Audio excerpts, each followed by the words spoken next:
everyone, good morning. So this is the second time I'm doing this today dahil nakapatay pala siya kanina lang. Oh no! So good morning everyone. So ulitin ko 'yan. Today is August 8th, Friday. It's 6:54 a.m. Hindi pa talaga complete yung tulog ko kasi parang 12 na ako nakatulog kahapon. So guys, today I have errands at Batangas City para mag-asikaso ng mga requirements ko for OJT, and yeah, that will be my errands for today, and solo gaming po tayo. Wala lang guys, parang medyo na-realize ko lang, parang hindi na ako nag-vlog. What if ibalik natin? Sobrang ano niya, good morning! Anyways guys, so the reason why I'm doing this intro, hindi ko parang inarte. Ito na nga, the reason why I'm doing this ay to share with you. May nakita kasi ako sa IG kahapon while I'm scrolling. So sabi ko, might as well, what if gawin ko to randomly? So this is 20 solo date ideas for the woman discovering herself. Wow! Yes! Ang arte, no? So, 20 siya, pero hindi ko pa siya nababasa lahat. Of course, kayo na bahala kung, like, papaniwalaan nyo yun or not. Kasi pwede naman kayo hindi maniwala. Ano ba? So, ayan. Yan, madami. So, for the first one, take yourself to a cute cafe, sit by the window, sip your favorite drink, bring a book or journal, just be. So, I hope na magawa ko to ngayon. Pero, syempre, nagtitipid tayo. Tapos, syempre, pabaon yun ni mami, di ba? So, kailangan. If may extra budget ako, I will. I will try. Marami akong kailangang asikasuhin ngayon. So, let's see kung magagawa ko to. But if nagawa ko to, that means na magtutuloy-tuloy gagawin natin 'tong 20 solo date ideas. And that will be my 20 uploads on my YouTube channel. Yung number 2, basahin ko na din.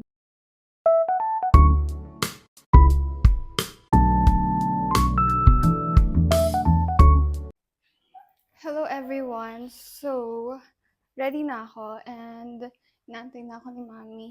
Hatid niya ako hanggang Sambat. I need to talk to myself first, calm myself, and everything. Okay, so medyo running late na ako. Isa sa pinaka naging pagkakamali ko ay I failed to create a detailed itinerary for today. Hindi ako nakapaglagay ng time na dapat nakaalis na dito, anong oras yung dapat ganito, ganyan. So on, so forth. But yeah, this is the look for today. Naka-white trouser pants ako. Papakita ko sa inyo later. Wish me luck. Sana matapos ko ang lahat ng kailangan tapusin. Safety, laughter. Hi guys! So, again, may agenda na naman po ako sa Batangas at may pabaon na naman po sa akin si Mayora. So, thank you so much for that! So, ang dami na naming video na ganito na laging kasama ko siya. So, salamat ha! Thank you!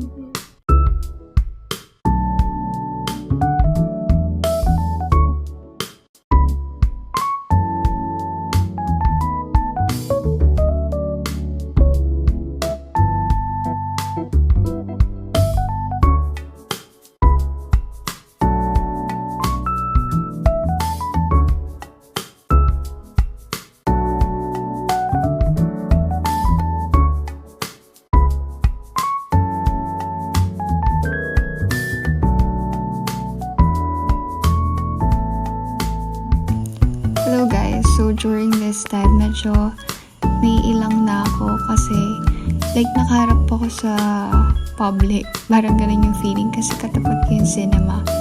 So ayan, naglipat ako ng seat para lang mas comfy gumalaw. So wala lang, ang cute ng cafe. Hello everyone, can you hear me? Medyo nakakaya. Still waiting for my order. My journal. Bakit ko na lang kasi niya na talaga ako guys.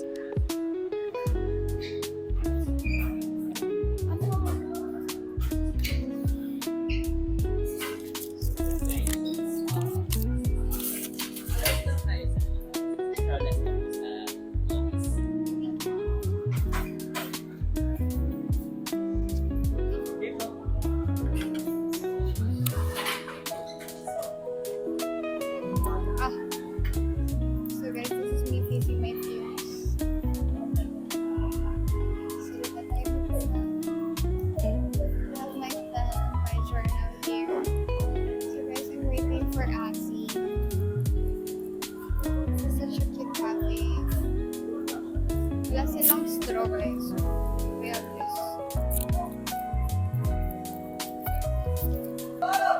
Sana narinig niyo ako.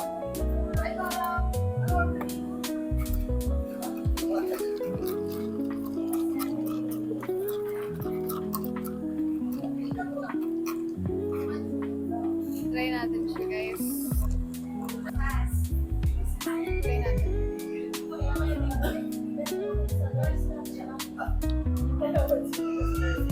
Guys, masarap siya. Salted cream latte. So I have my salted cream latte and sweet almond for 205 pesos. So guys, nahiya ako pero siguro naman wala silang pake sa akin. So ayan na.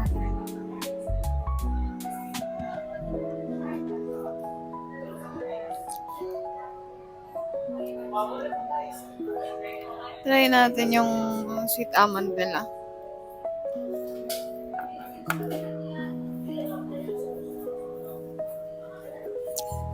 Masarap siya, guys. But I think it would be better if yung kinuha ko is a little salty or something. Kasi medyo hindi niya na-achieve yung saltiness na ina-achieve ko. So, yeah. So, guys, I actually have here my journal. And nag-journal ako kanina sa bus. And since this is 20 solo dates of discovering myself, I have written 10 facts about me habang, what do you call this? Habang nasa biyahe ako papunta dito. So guys, I think pumasa naman ako dun sa maghanap ng cute cafe. This is such a cute cafe and it's my first time here. Kita si ate. Ate, hindi ka parang makita. Okay.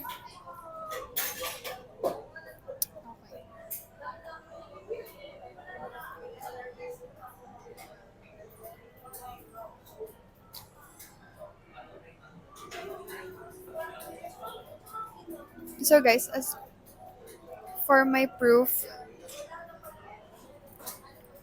I have here written, I have written here 10 facts about me.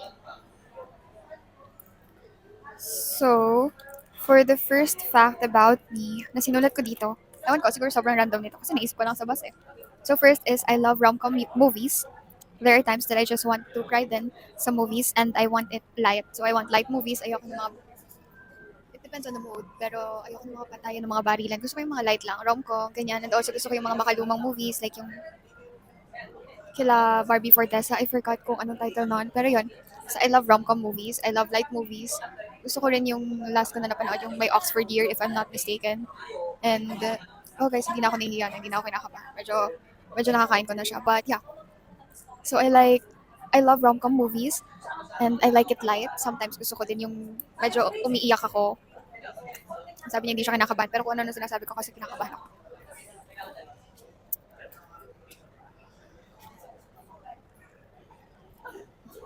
So guys, pwede ko bang balikan yung number 1? Let's proceed with number 2.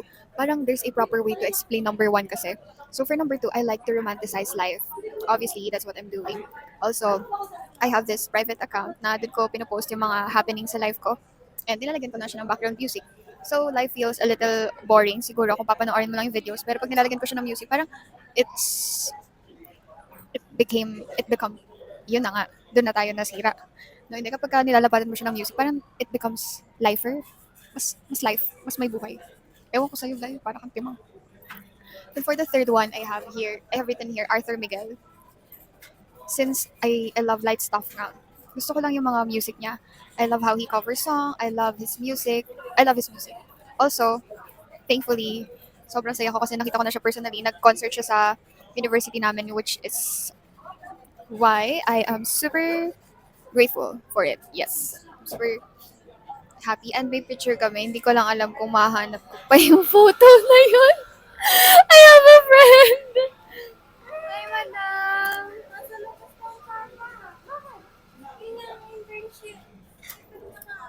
Payag ka, sama kita sa vlog. Hi. Sama ka, ha? So, hi guys.